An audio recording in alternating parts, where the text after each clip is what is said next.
Hello साथीहरु, सर्वप्रथम हाम्रो च्यानलमा तपाईलाई स्वागत छ। जुन भिडियो तपाईले हेरिरहनु भएको छ, यस्तो किसिमको भिडियो टिकटकमा धेरै नै भाइरल भइरहेको छ। त्यसकारणले गर्दाखेरि यदि तपाईहरु पनि यस्तो किसिमको भिडियो बनाएर आफ्नो टिकटकमा अपलोड गर्न चाहनुहुन्छ भने यो भिडियोलाई अन्तिम समय हेर्नु होला। यो भिडियो मार्फत कसरी तपाईले सजिलो तरिकाले यस्तो किसिमको भिडियो बनाएर आफ्नो टिकटकमा अपलोड गर्न सक्नुहुन्छ त्यो कुरा म सिकाउन गइरहेको छु। अहिलेसम्म तपाईहरु हाम्रो च्यानलमा नयाँ हुनुहुन्छ, पहिलो पटक भिजिट गर्दै हुनुहुन्छ भने हाम्रो च्यानललाई सब्स्क्राइब गरेर नजिक रहेको बेल आइकनलाई प्रेस गरेर अल नोटिफिकेसन अन गरिदिनु होला, ताकि आउँदा दिनहरुमा यस्तै किसिमको मैले ट्युटोरियल लिएर आउँछु भने सर्वप्रथम तपाईको मोबाइलमा नोटिफिकेसन बज्नेछ। अब ढिला नगरिकन हामी भिडियोतर्फ जाउँ। साथीहरु, आज हामी क्यापकट एप्लिकेसनबाट यस्तो खालको भिडियो एडिटिङ गर्न गइरहेका छौं। त्यसकारणले गर्दाखेरि यदि तपाईहरुको मोबाइलमा क्यापकट एप्लिकेसन छैन भने प्ले स्टोरबाट सजिलैसँग डाउनलोड गर्नुहोला र इन्स्टल गर्नुहोला। त्यसपछि तपाईले क्यापकटलाई ओपन गर्नुहोला, न्यू प्रोजेक्टलाई क्लिक गर्नुहोला। यहाँबाट तपाईले एल्बमको यो सानो एरोलाई क्लिक गर्नुहोला र जुन फोल्डरमा तपाईले आफ्नो फोटो राख्नु भएको छ त्यो फोल्डरलाई तपाईले ओपन गर्नुहोला। त्यसपछि फोटोमा जानुहोला। यहाँबाट तपाईले 36 वटा फोटो लिनुपर्ने हुन्छ। यदि तपाईलाई पनि यस्तै खालको फोटो चाहिन्छ भने म यो फोटोको लिंक डिस्क्रिप्सनमा राखिदिन्छु, त्यहाँबाट तपाईले डाउनलोड गरेर प्रयोग गर्न सक्नुहुनेछ अथवा आफ्नै प्राइभेट फोटो पनि युज गर्न सक्नुहुनेछ। यसरी तपाईले 36 वटा फोटोलाई मार्क गरिसकेपछि यो एड बटनलाई एकचोटी प्रेस गरिदिनु होला। त्यसपछि यहाँ सम्पूर्ण फोटोहरु आउने छन्। त्यसपछि तपाईले यसको फर्मेट चेन्ज गर्नुपर्ने हुन्छ। तल स्लाइड बारलाई थोरै राइट स्क्रल गर्नु भएपछि यहाँ फर्मेटको आइकन आउँछ। त्यसपछि तपाईले 16:9 बनाउनु होला। त्यसपछि सम्पूर्ण फोटोलाई रोटेट गरेर स्क्रिनमा फिट गरिदिनु होला। यो तरिकाले सम्पूर्ण फोटोलाई तपाईले रोटेट गरेर स्क्रिनमा फिट गर्नु होला।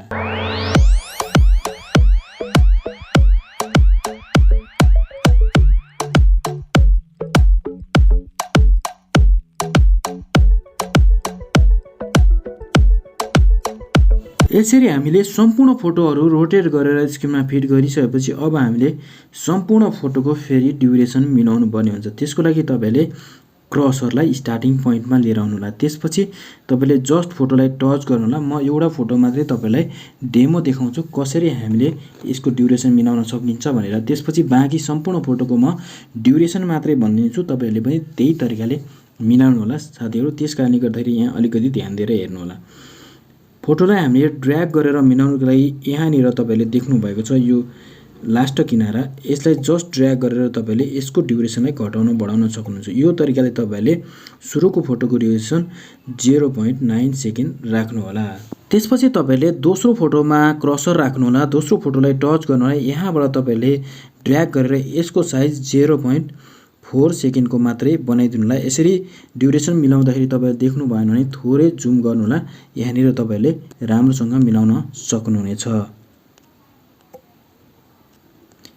त्यसपछि तपाईले 3 नम्बरको फोटोलाई टच गर्नु होला। यसको साइज चाहिँ तपाईले 1.1 सेकेन्ड बनाइदिनु होला। यो तरिकाले तपाईले 1.1 सेकेन्ड बनाउनु होला। त्यसपछि अर्को फोटोलाई टच गर्नु होला।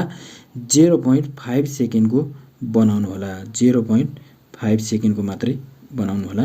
4 नम्बरको फोटोको 0.5 सेकेन्ड बनाइसकेपछि 6 नम्बरको तपाईले 0.1 सेकेन्ड बनाउनु होला। 7 नम्बरको 1.1 सेकेन्ड, 8 नम्बरको तपाईले 0.5 सेकेन्ड, 9 नम्बरको 0.5 सेकेन्ड र 10 नम्बरको 1.5 सेकेन्ड।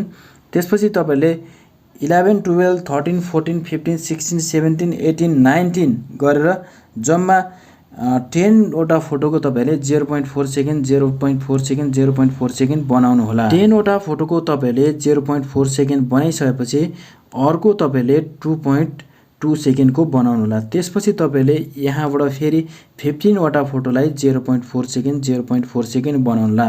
त्यसपछि लास्टमा एउटा मात्रै फोटो हुन्छ, यसको चाहिँ तपाईले 0.2 सेकेन्ड मात्रै बनाइदिनु होला। यसरी तपाईले सम्पूर्ण फोटोहरुको ड्युरेसन मिलाइसकेपछि अब हामीले यो फोटोलाई एनिमेसन याड गर्नुपर्ने हुन्छ। त्यसको लागि तपाईहरु स्टार्टिङ पोइन्टमा क्रसरलाई लैजानु होला। स्टार्टिङ पोइन्टमा क्रसरलाई लिएर गइसकेपछि अब तपाईले पहिलो फोटोलाई टच गर्नु होला। पहिलो फोटोलाई टच गरेर यहाँबाट तपाईले एनिमेसनमा जानु होला। एनिमेसनमा गएर तपाईहरु कम्बोमा जानु होला। कम्बोमा गइसकेपछि तपाईले बाइसेट टु एनिमेसन एड गरिदिनु होला। यहाँनिर रहेको छ बाइसेट टु, यसलाई एड गरिदिनु होला। त्यसपछि तपाईले यहीँबाट सेकेन्ड नम्बरलाई टच गर्नु होला। सेकेन्ड नम्बरलाई टच गरेर तपाईले यसलाई चाहिँ पेन्डुलम टु एनिमेसन यहाँ रहेको छ एड गरिदिनु होला। थर्ड नम्बरको फोटोलाई टच गर्नु होला, पेन्डुलम टु एनिमेसन एड गरिदिनु होला। 4 नम्बरको फोटोलाई टच गर्नु होला, पेन्डुलम टु एनिमेसन एड गरिदिनु होला। 5 नम्बरको फोटोलाई पनि टच गर्नु होला, यसलाई पनि तपाईले पेन्डुलम टु एनिमेसन एड गरिदिनु होला। 6 नम्बरको फोटोलाई यहीँबाट टच गर्नु होला, पेन्डुलम टु एनिमेसन एड गरिदिनु होला। 7 नम्बरको फोटोलाई पनि यहीँबाट टच गर्नु होला र पेन्डुलम टु एनिमेसन एड गरिदिनु होला। 8 नम्बरको फोटोलाई पनि यहीँबाट टच गर्नु होला, पेन्डुलम टु एनिमेसन एड गरिदिनु होला। 8 नम्बरको फोटोलाई तपाईले पेन्डुलम टु एनिमेसन एड गरिसकेपछि अब हामी 9 नम्बरको फोटोलाई अर्कै एनिमेसन एड गर्नेछौँ। त्यो भन्दा पहिला तपाईहरुले यो टिक मार्क रहेको देख्नु भएको छ, यसलाई एकचोटी टिक गरिदिनु होला। त्यसपछि तपाईले 9 नम्बरको फोटोलाई टच गर्नु होला। 9 नम्बर फोटोलाई सिलेक्ट गरिदिसकेपछि यो इन एनिमेसनमा तपाईले क्लिक गर्नुपर्ने हुन्छ। यसरी गरेर थोरै राइट स्क्रल गर्नु होला। थोरै राइट स्क्रल गर्नु भएपछि यहाँनिर तपाईले रोटेटिङ एनिमेसन भेट्न सक्नुहुनेछ। ROTATE रोटेट एनिमेसन, यसलाई एकचोटी क्लिक गरिदिनु होला। त्यसपछि तपाईले यसको ड्युरेसन फुल गरिदिनु होला। त्यसपछि यो जुन टिक मार्क रहेको छ यसलाई ओके गरिदिनु होला। त्यसपछि तपाईहरुले 10 नम्बरको फोटोलाई टच गर्नु होला, कम्बोको अप्सनमा जानु होला। त्यसपछि यहाँनिर पेन्डुलम टु को एनिमेसन रहेको छ। यसरी तपाईले 10 देखि 19 नम्बरसम्मको फोटोलाई पेन्डुलम टु एनिमेसन एड गरिदिनु होला। यसरी तपाईहरुले 19 नम्बरसम्मको फोटोलाई पेन्डुलम टु एनिमेसन एड गरिसकेपछि अब तपाईले 20 नम्बरको फोटोलाई एउटा इफेक्ट लगाउनु पर्ने हुन्छ। त्यसको लागि पहिला तपाईले यसलाई ओके गरिदिनु होला। त्यसपछि यो दुईवटा एरोलाई प्रेस गरेर ब्याक आउनु होला। त्यसपछि तपाईले यो 20 नम्बरको फोटोको स्टार्टिङ पोइन्टमा क्रसरलाई राखिदिनु होला। यसरी राखिसकेपछि तल स्लाइड बारमा तपाईले इफेक्टको आइकन देख्न सक्नुहुन्छ। जस्ट त्यो इफेक्टको आइकनलाई एकचोटी क्लिक गरिदिनु होला। भिडियो इफेक्टलाई क्लिक गरिदिनु होला। त्यसपछि यो ट्रेन्डिङ सेक्सनमै रहेको छ। यहाँनिर तपाईले रोलिङ फिल्मको इफेक्ट यहाँ देख्न सक्नुहुन्छ। जस्ट यसलाई सिलेक्ट गरिदिनु होला। त्यसपछि तपाईले यो टिक मार्कलाई एकचोटी क्लिक गरिदिनु होला। यति गरिसकेपछि यो इफेक्टलाई तपाईले माथिको फोटोभरि मात्रै बनाइदिनु होला। त्यसपछि तपाईले 21 नम्बरको फोटोलाई टच गर्नु होला। यहाँनिर तपाईले एनिमेसनको आइकन देख्न सक्नुहुन्छ। यसलाई क्लिक गर्नु होला, एनिमेसनमा जानु होला र बाँकी रहेको सम्पूर्ण फोटोहरूलाई अब तपाईले पेन्डुलम टु एनिमेसन मात्रै एड गरिदिनु होला। सम्पूर्ण फोटोहरूलाई जति पनि बाँकी रहेका छन् सम्पूर्ण फोटोहरूलाई पेन्डुलम टु एनिमेसन एड गरिदिनु होला। यति गरिसकेपछि यो टिक मार्कलाई ओके गरिदिनु होला। त्यसपछि यो 3वटा एरोलाई प्रेस गरेर 3 चोटि प्रेस गरेर ब्याक आउनु होला। सम्पूर्ण फोटोहरुमा एनिमेसन एड गरिसकेपछि यदि तपाईहरुले इफेक्ट एड गर्न चाहनुहुन्छ भने यहाँ इफेक्टको आइकन रहेको छ, तपाईले यहाँबाट गएर लगाउन सक्नुहुन्छ। यदि कुनै पनि तपाईहरु पनि इफेक्ट लगाउन चाहनु हुँदैन भने यहाँनिर लास्टमा क्यापकटको वाटरमार्क रहेको हुन्छ, यसलाई सिलेक्ट गरेर डिलिट गरिदिनु होला। त्यसपछि तपाईले यो एक्सपोर्टिङ बटन देख्नु भएको छ, यसलाई एक्सपोर्टिङ गर्नुभन्दा पहिला हामीले यसलाई म्याक्सिमम जुम गरेको थियौं एनिमेसन लगाउनु भन्दा पहिला, त्यसकारणले गर्दाखेरि जुम क्लोज गर्नु होला। यसरी तपाईले दुईवटा फिंगरको सहायताले यहाँबाट जुम क्लोज गरिसकेपछि तपाईले यो एक्सपोर्टिङ बटनलाई प्रेस गरिदिनु होला। यो भिडियो 100% एक्सपोर्टिङ भइसकेपछि अब हामीले यो भिडियोलाई रोटेट गर्नुपर्ने हुन्छ। त्यसकारणले गर्दाखेरि स्किप नगर्नु होला। भिडियो बनाउन धेरै नै समय लाग्छ, त्यसकारणले गर्दाखेरि तपाईले भिडियोलाई चाहिँ स्किप नगरिकन पुरा हेर्दिनु होला है त। त्यसपछि तपाईले यो डाउन बटनलाई प्रेस गरिदिनु होला। न्यू प्रोजेक्टमा जानु होला। हामीले भर्खर बनाएको भिडियो यहाँनिर रहेको हुन्छ, यसलाई सिलेक्ट गर्दै जस्ट तपाईले एड बटनलाई प्रेस गरिदिनु होला। यति गरिसकेपछि तपाईले यो स्लाइड बारलाई थोरै राइट स्क्रल गर्नु होला। यहाँनिर फर्मेटको अप्सन आउँछ, यसलाई क्लिक गर्नु होला र 9:16 लाई क्लिक गरिदिनु होला। त्यसपछि तपाईले यो फोटो अथवा भिडियोलाई टच गर्नु होला र रोटेट गरेर स्क्रिनमा फिट गरिदिनु होला। साथीहरु, अब हामीले यो भिडियोमा अडियो एड गर्नुपर्ने हुन्छ। त्यो भन्दा पहिला हामीले लगाएको एनिमेसन भिडियो कस्तो रहेको छ म एकचोटी प्ले गरेर देखाउने छु। साथीहरु, अहिले तपाईहरुले देख्न सक्नुहुन्छ हामीले लगाएको एनिमेसन यस्तो रहेको छ।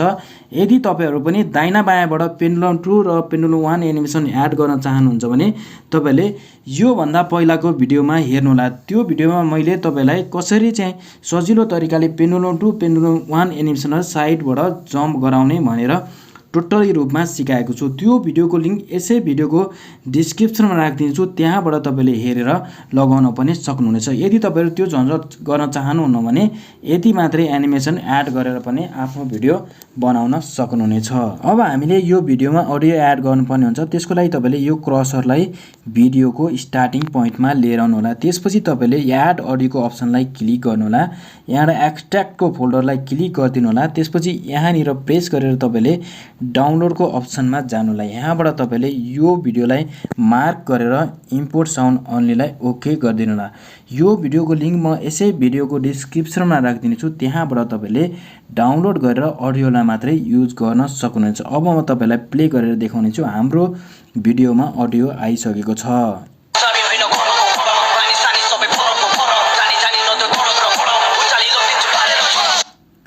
हाम्रो भिडियोमा अहिले अडियो आइसकेको छ। त्यसपछि तपाईले यहाँ अन्तिममा क्यापकटको वाटरमार्क देख्न सक्नुहुन्छ। यसलाई सिलेक्ट गर्दै यो डिलिटको अप्सनलाई प्रेस गरेर डिलिट गरिदिनु होला। त्यसपछि तपाईले यो एक्सपोर्टिङको बटन देख्नु भएको छ, यसलाई प्रेस गरेर यो भिडियोलाई 100% एक्सपोर्टिङ हुन दिनु होला। भिडियो 100% एक्सपोर्टिङ भइसकेपछि तपाईले यहीँबाट टिकटकमा शेयर पनि गर्न सक्नुहुन्छ, अथवा यहाँबाट तपाईले डन गरिदिनु। तपाईहरुको भिडियो यहाँनिर म देखाउँछु। ग्यालरीमा गएर तपाईहरुको भिडियो यहाँ तपाईहरुको क्यामेराको अप्सनमा सेभ भएर बसेको हुन्छ। तपाईले यसलाई